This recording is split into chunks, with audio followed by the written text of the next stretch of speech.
If you want to be rich, stay in the private sector. Be rich in it. Not in government. Here you come to serve.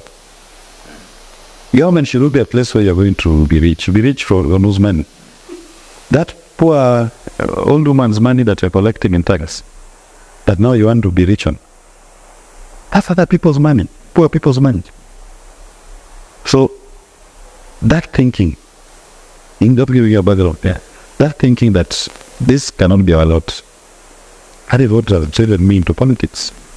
Because if we look at the same lot, look at parliamentarians. If you look at this lot that we have, plus the cabinet, and you think things will change in this sense, I'm sorry. Yeah. In fact, I can say that this is being the most, I don't know how to use that, I don't want to use that term, but being the most, like this one is a caste parliament. The worst. It's the worst parliament. No, I didn't want to use that. I can use it. I can use it liberally, and I can tell them. Yeah. I'm actually disgusted at this parliament. It represents the worst of the worst.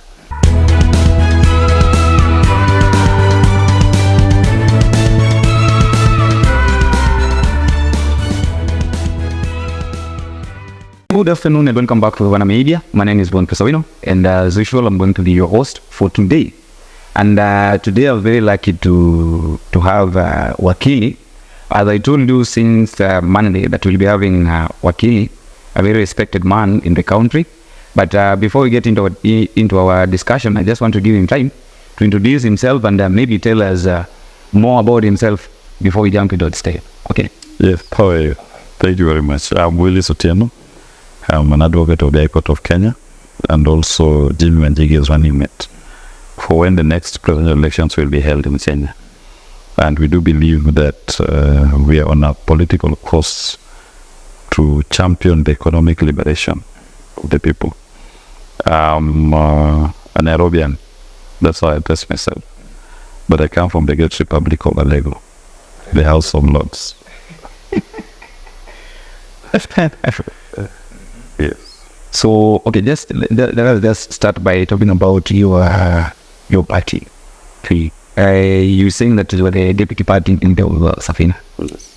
So, what inspired you that besides being a lawyer, just decided now, let me get into politics and look for a party? Because I know that your party is very strong and goals winning, you're the people that are going to change this country.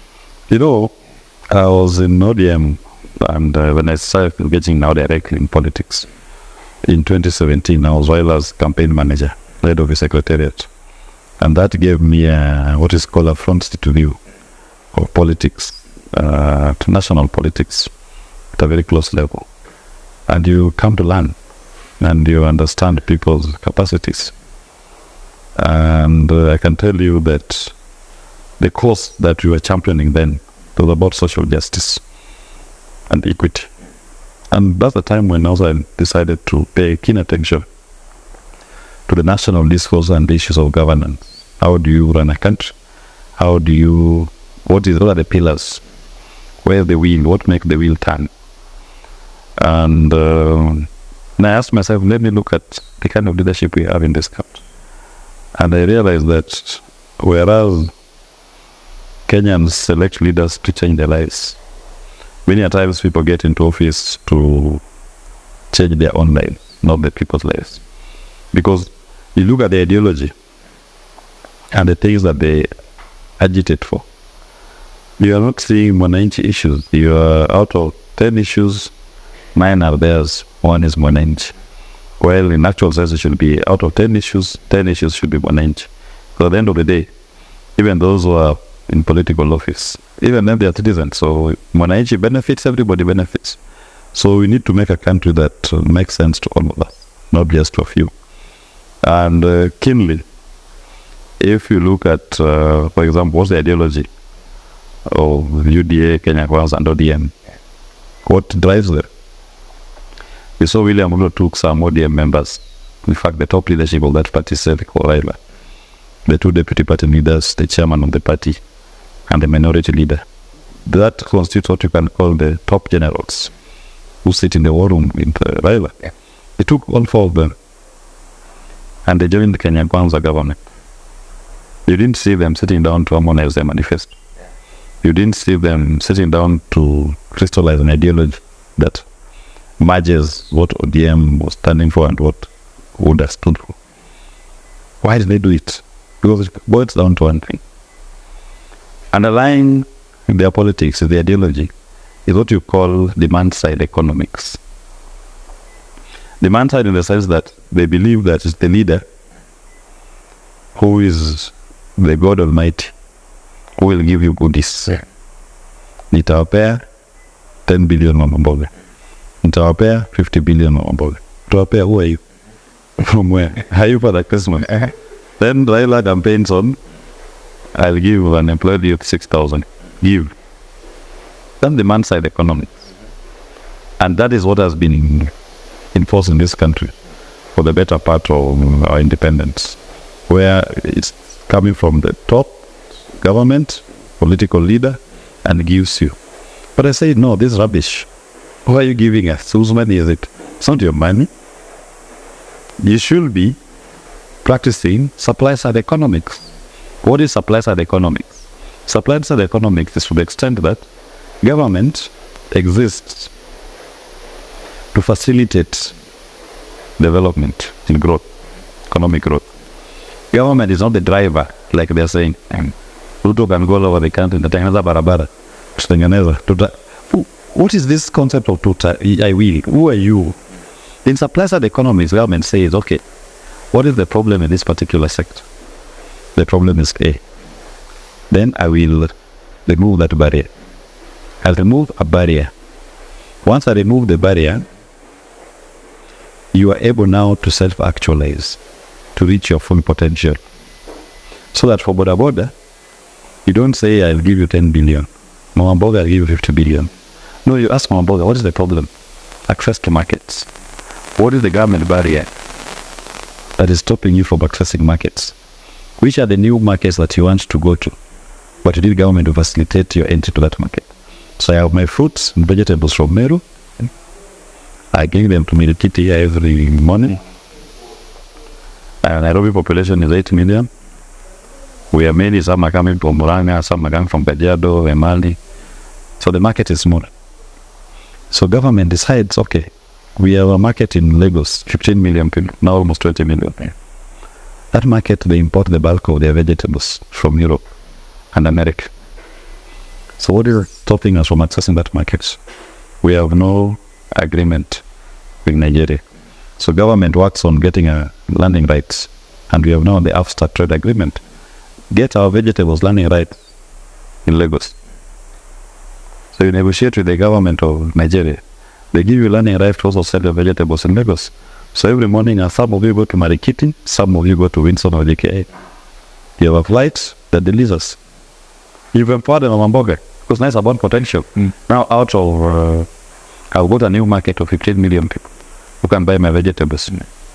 That's empowerment. Because that woman who is selling the vegetables right from the farmhand to the packers, to the aviation industry, to the transporters, everybody benefits from the value chain, and you also earn foreign exchange for the country. Now that is supply-side economics. You identify a barrier, you remove it. You reduce taxation as one pillar of supply-side economics. What Ruto is doing today, he thinks the solution to our problems is to increase tax, raid your pockets, to take more. We've reached the nafaka long ago. There's no more money in people's pockets. And the more you decrease taxation, the lesser you collect. Because behavioral economists will tell you, people adapt. If I was at a tractor in the village, I plow for people. In a week, you're able to plow 20 acres. Then you increase VAT on fuel. The locals, we love to pay more because I'm also going to increase the price of fuel. Because of the fuel, increase in fuel, I'm going to increase the cost per acre for plowing. So if you're paying 3,000, I will now charge you 5,000.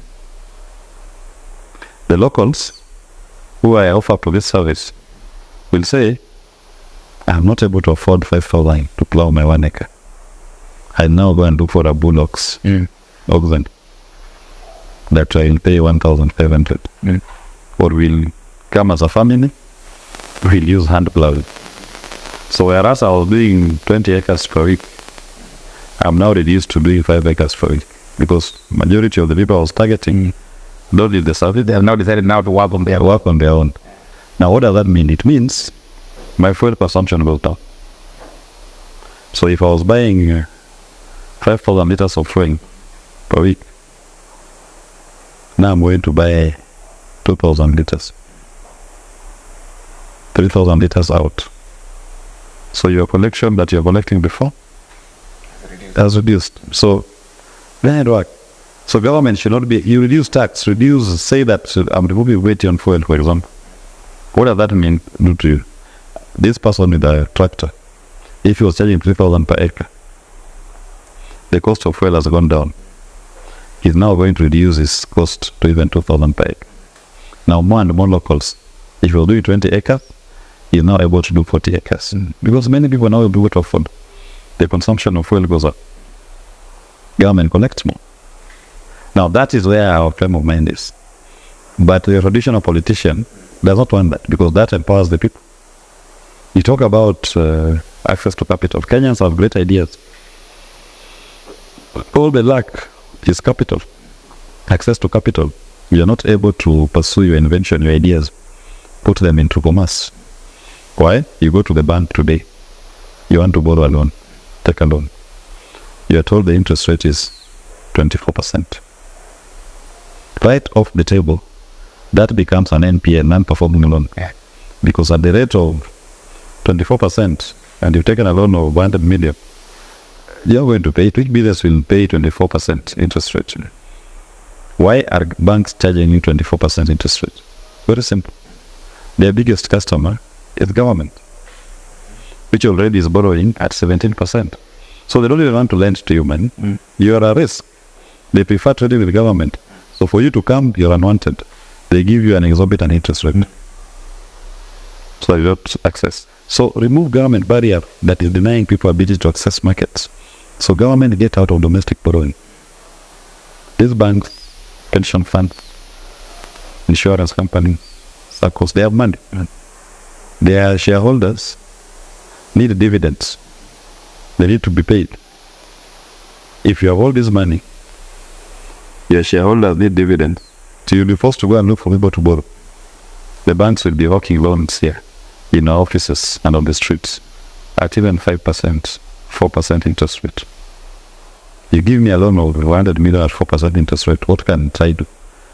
Many Kenyans will be able to do so many things, because now they have access to credit at a lower interest rate. So you remove that barrier, because the government is blocking you from accessing credit. Now, that kind of thinking is what I want to see in this country. And I believe that is what Otieno will represent. And is what will change in this country, where the private individual, you and I, are the ones who should be drivers of economic growth. Government can only be facilitating, not the driver.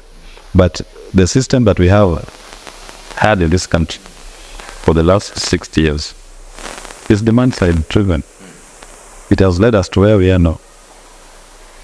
If you are comfortable with the system as it is, and then and good, you can continue with this as Kenyans. But if you want to see change in our governance, then it's time to try a new system. A system that empowers the people at their level. It's not a system that is waiting for a political leader to tell you what I will do to you. For you know, in countries like the US, in most Western countries, people don't look up to government. They don't even know who their president is. But they create a system that is so strong that the government's work is to facilitate when it comes to economic growth. The only time when government plays an active role is when it comes to security and foreign relations. You should be making sure that you're protecting our borders here from terrorists. But you can't be the same market. I'm going to take a loan of 20 million. Government also is there. Borrowing with the million. Then government, because there's all the money. government is given preferential treatment.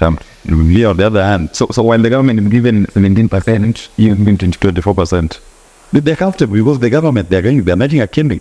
And this thing of interest rates, I will take a lump sum. Go to some of the Western capitals. Interest rate is 2%. 3%, yeah. Back there's a time in Netherlands, people went to the streets because they increased the rate to 4%. 4%? Yeah, that was like serious issue.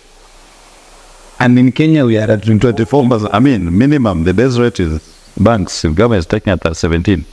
So banks start at 17, then they assess your credit risk. What is, how much do you earn, how old are you, what do you want to do? The average is 25. Then how comes the government is telling us to be within our means? And let me tell you even the paradox of government borrowing from domestic banks. And right now, as I'm talking to you, the domestic stock, the debt stock, is 5.4 trillion. 5.4 trillion. That is the debt stock that the Kenyan government holds from the domestic market. 5.4 trillion. If that money was released to be in the hands of Kenyans, do you think this country, the face will be lesser? No. It will be very different. Just to put in perspective, look at Thika Road alone. It cost 30 billion to build. Only that million? 30 billion to build that super highway. The first, I believe, the only super highway we have in the country cost 30 billion. 5.4 trillion, you can build of 100. The Mombasa Road, all. So, if that money, and look at what Thika Road alone did to the road from Nairobi to Thika. It has become now a metropolis on its own. You can't even know when you are entering and everything Nairobi. So, government should work out for domestic borrowing. Allow this money to get in the hands of private individuals.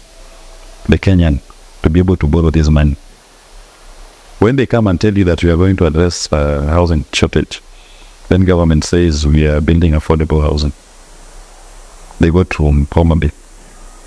So we're launching some high-rise slum, and they say we are putting up 600 units in the middle of Homa Bay. I mean, it's even laughable. Who does that? Because 600 units, the residents of Homa Bay are almost 900,000. Yeah. You're putting up 600 units. For who? That's a spittle. That's nothing in the scheme of things. If there's a problem of housing in Homa Bay, ask yourself, why is the private sector that is living in Homa Bay, the people living in Homa Bay, or their diaspora, or even a Kenyan living in Nairobi who's looking for work in the US, not able to go and be in those houses?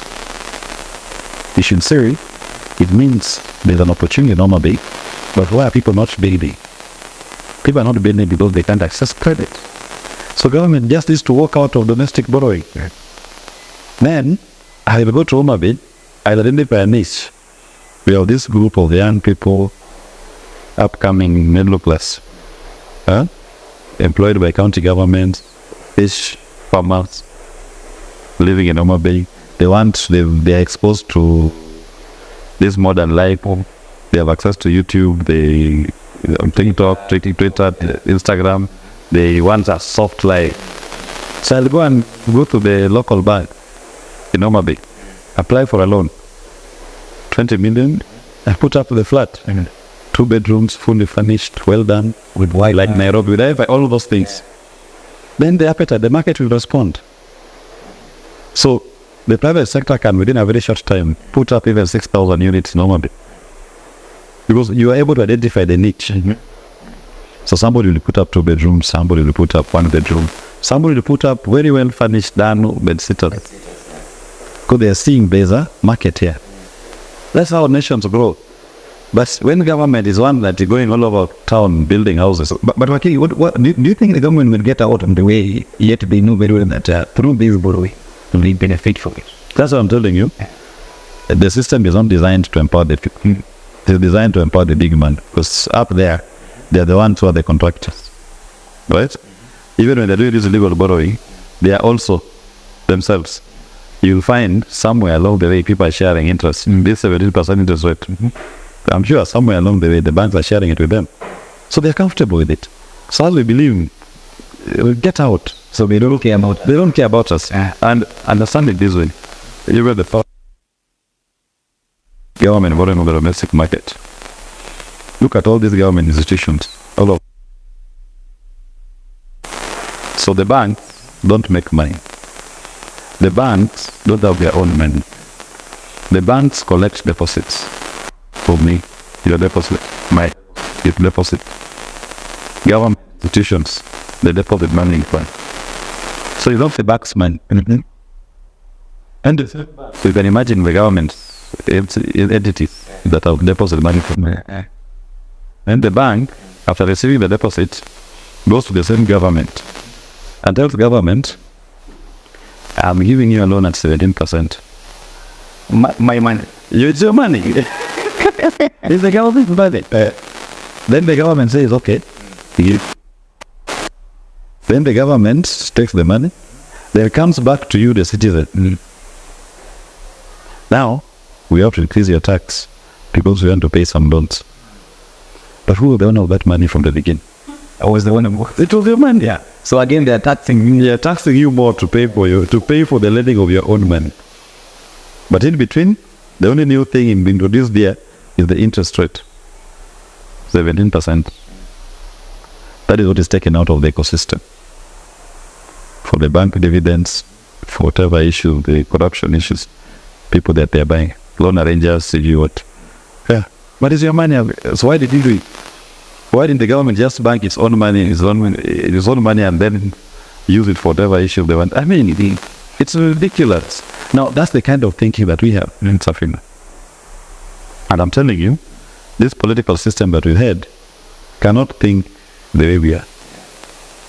To them, they're looking at an opportunity to make money. They're not looking at an opportunity to empower tenants. They want to benefit. They want to benefit themselves. Meetings who is richer than who. Exactly. Yeah. If you look at, in fact, the most ridiculous was the affordable housing. They went and collected tax. This was not direct. Yeah. They raised tax, calling it affordable housing levy.